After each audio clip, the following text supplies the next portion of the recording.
Linda Little was the socially awkward colleague you have in your office, of any gender. She would be trying fervently to be part of the gang because she devoted way too much into her work. It became her only motivation to leave. In the office, colleagues were tolerating her non-lady demeanor and efforts in small talk that would lead to some awkward response. However, to the company, Linda is indispensable for her effectiveness in what she does at her work, and she had been primed for a long-awaited, well-deserved promotion. What spoiled the apple cart for Linda was that the son of the company owner took over as the CEO, and during their first interaction, Linda's oversight with giving the new boss the first impression rubbed him the wrong way.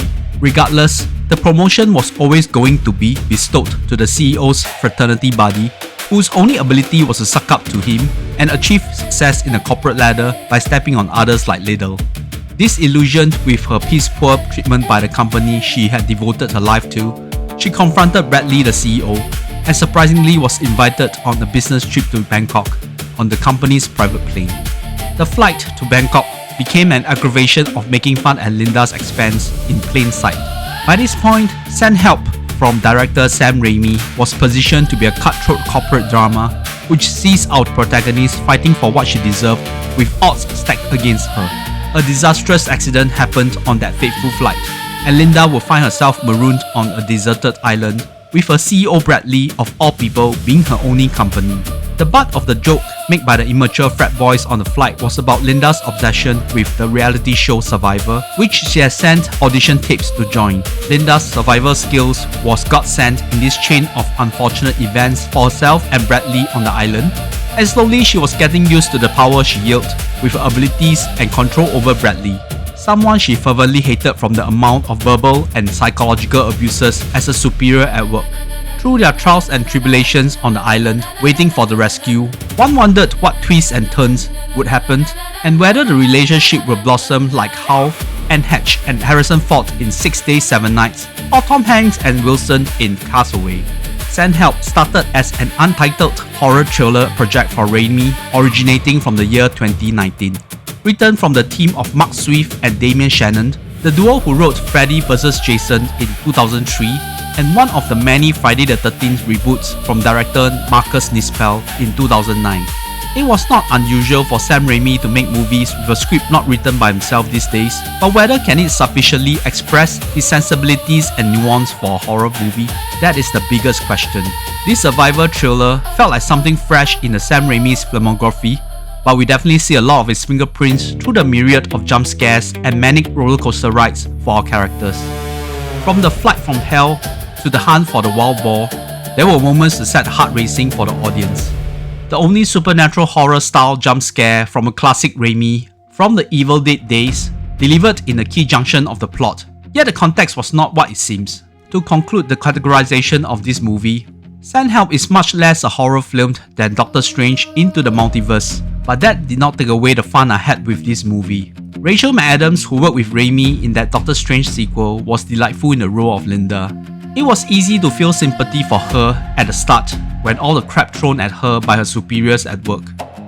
I had been at the brunt of being made fun of, be it professionally or personally. I also have my fair share of politicking at work, therefore all this nonsense is so universal and easy to feel for the person affected. McAdams, who had been gamed to play less flattering roles in comedies, was amazing as the unglorified office lady. It was heartening to see her metamorphosis into someone confident and master of her domain on the island, and you could physically see her glowing. She was charismatic in the role, and the performance helped to embellish the personality in spite of her natural aesthetic quality. There was that turn in the second act, which you wondered if there was a switch in the protagonist-antagonist dynamic, but what transpired within the next few minutes made Send Help a fun romp to sip through. Playing opposite McAdams was Dylan O'Brien in the role of Bradley. The young actor who had his taste in the horror genre, playing a demon in the TV series adaptation of Teen Wolf, as well as starring in the sci-fi thriller Caddo Lake, was truly obnoxious when he antagonized Linda at work. He was trying his best to put on an ingenuine facade when he first came into the office, but anything he had done after that was easy to loathe. We thought that Bradley would be a character going through a redeeming story arc, and with the twist I talked about, it felt more satisfying how the character had stayed true to his obnoxious nature. There was no notable supporting cast for the movie, which was well anchored by the duel between Linda and Bradley from the corporate landscape to the treacherous island with unpredictable natural conditions. Dennis Haysbert, with his undeniable baritone, might be a thrill for fans of 24 and Jack Bauer. Australian actress Idil Ismail played Bradley's prized fiancée, who had a bigger role to play than what I thought. I was also baffled that this was not Simu Liu. Before you come lambasting me for being racist, I am an Asian guy of Chinese descent. Glaringly missing is Bruce Campbell, who did make a cameo in the most improbable fashion. With the recent news about his debilitating health, I would like to send a prayer to him. Especially we are talking about Sam Raimi's horror universe. Campbell is intrinsically linked to it. Sam Raimi did have his usual collaborators on the bandwagon once again. Danny Elfman provided a solid score to work into the maniacal atmosphere and the mood swings of the characters in a tempestuous environment. Cinematographer Bill Pope continued to provide the eyes for what the absurdity Raimi wanted to showcase. Editor Bob Murawski was dexterous to help tell the story, which Raimi had planted clues along the way. Although this was not the typical Sam Raimi's horror feature one was anticipating, Send Help was still an enjoyable movie that offered thrills, sprinkled with enough comedic moments from the director, and Rachel McAdams provided a memorable performance. I am awarding the movie a 7.5 out of 10. As we were contemplating about the contemporary Sam Raimi's movies, especially of the horror genre, being hard to replicate the seminal Evil Dead movies, let's look through the films Sam Raimi's directed to see whether we can classify him as a master of horror films. Only 6 out of 17 films were genuinely classified as horror movies. That's about 1/3 of the filmography.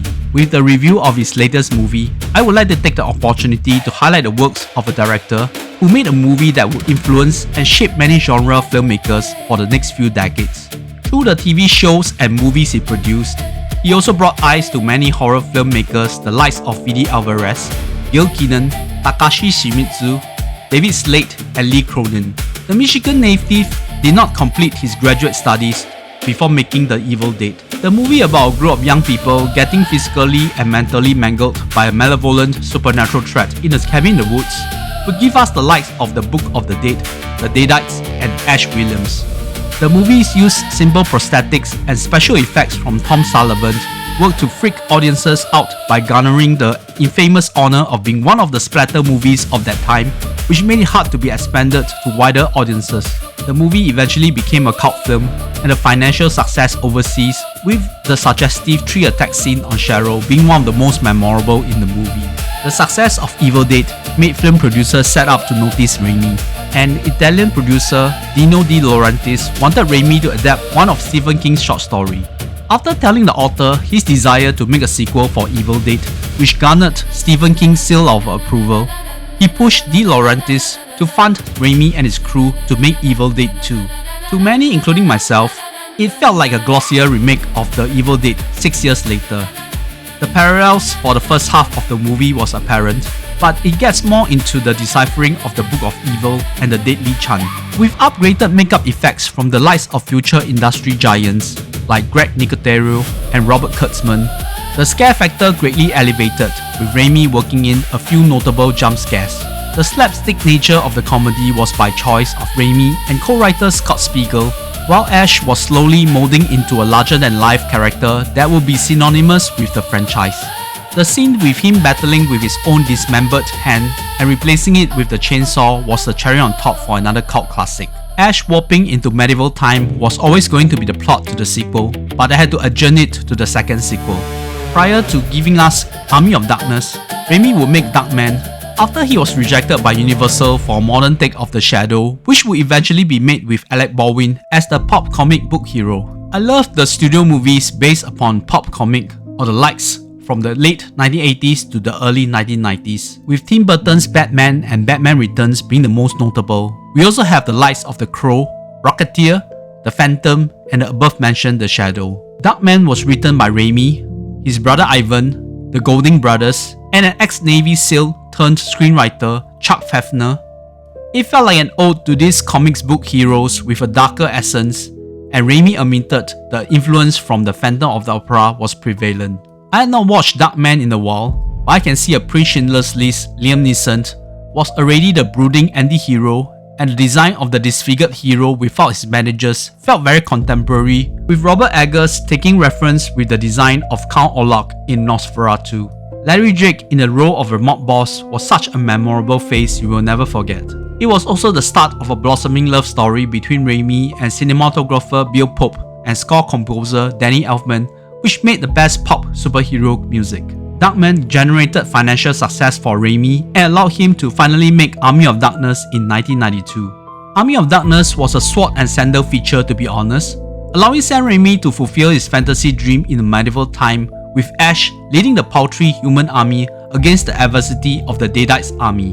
Among the original Evil Dead trilogy, Army of Darkness scared me the least, and it really worked on more slapstick and at times lowbrow humor from Ash and quippy one-liners which did not work for me when I first watched it. It did not work for me now either. The scene that registered in my memory is the one with the clone of Ash growing out from the side of his body. Of course, it was such a travesty to leave prime Bridget Fonda in the role of Linda this time, longing for Ash returned in the actual timeline. It took another 8 years for Sam Raimi to make another horror movie, which was of a supernatural drama with minimal horrific jump scares. The Gift boasted a talented ensemble with the likes of Cate Blanchett, Keanu Reeves, Katie Holmes, Hilary Swank, Greg Kinnear, Giovanni Ribisi, and J.K. Simmons in what they would call a Southern Gothic. Blanchett played a clairvoyant who used her psychic abilities to foretell people's fate in a small town of Georgia, leading to some locals not pleased with the advice she provided. She was roped in to solve the disappearance of someone important in the town, which led to some of the creepy visuals in the movie. I watched The Gift for the first time recently and thought it was a solid feature with a screenplay written by Billy Bob Thornton and Tom Appleson.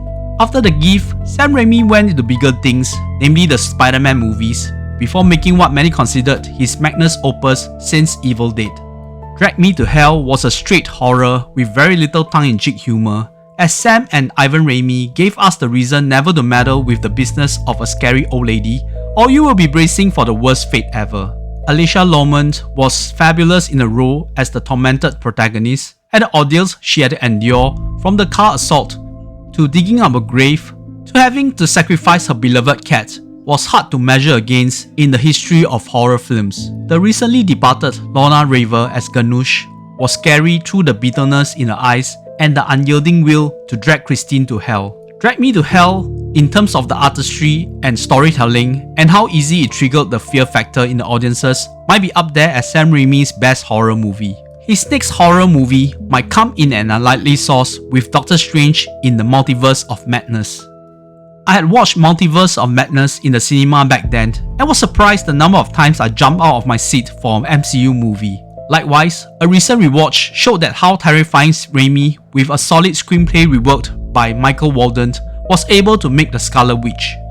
That one scene when she appeared behind Professor X was a testament of how Wanda was not the same mutant trying to ride on the coattails of the other major characters. The zombie Strange was also a nice touch. Although the zombies were introduced in one of the What If animated episodes, it helped to have Raimi to work on the motivation of an undead to serve as a stumbling block to our superhero. To me, the horror element added a lot to the enjoyment of the movie, and with the continual multiverse Easter eggs used in other movies like Deadpool and Wolverine, as well as Spider-Man No Way Home, Multiverse of Madness has to be my favourite among the Phase 4 and Phase 5 MCU movies. Sam Raimi's horror sensibilities were evident in his non-horror movies. Firstly, with Spider-Man, the emergence of Green Goblin, which is a classic Jekyll and Hyde story, and with Willem Dafoe giving a haunting performance, it was true horror for a superhero movie. Kirsten Dunst's lung capacity and vocal prowess also gave a screen to be etched in the annals of time. In Spider-Man 2, that scene with Dr. Octopus in the operating theatre as the surgeons were trying to remove those mechanical tentacles was a classic horror that Sam Raimi had conjured from his early days. The last visual with the electric saw was an ode to Evil Dead for sure. While there were sparing horror scenes in the colourful Oz the Great and Powerful, when Sam Raimi was trying to replicate Tim Burton's success with Alice in Wonderland for Disney, that scene in the Dark Forest when Oz first encountered Gilda delivered a good jump scare. The flying baboon of Avenora gave us a notable creature feature chase. not forgetting the nail scraping on the wooden surface during Theodora transformation. Hope this sufficiently covered Sam Raimi's world of horror and showcased he was still a maestro in the genre, although he was not besotted with just making horror movies. If you like this extended essay as an ode to Sam Raimi, please click the like button and share this video if you can. If you want to see more of such videos, please leave a comment below.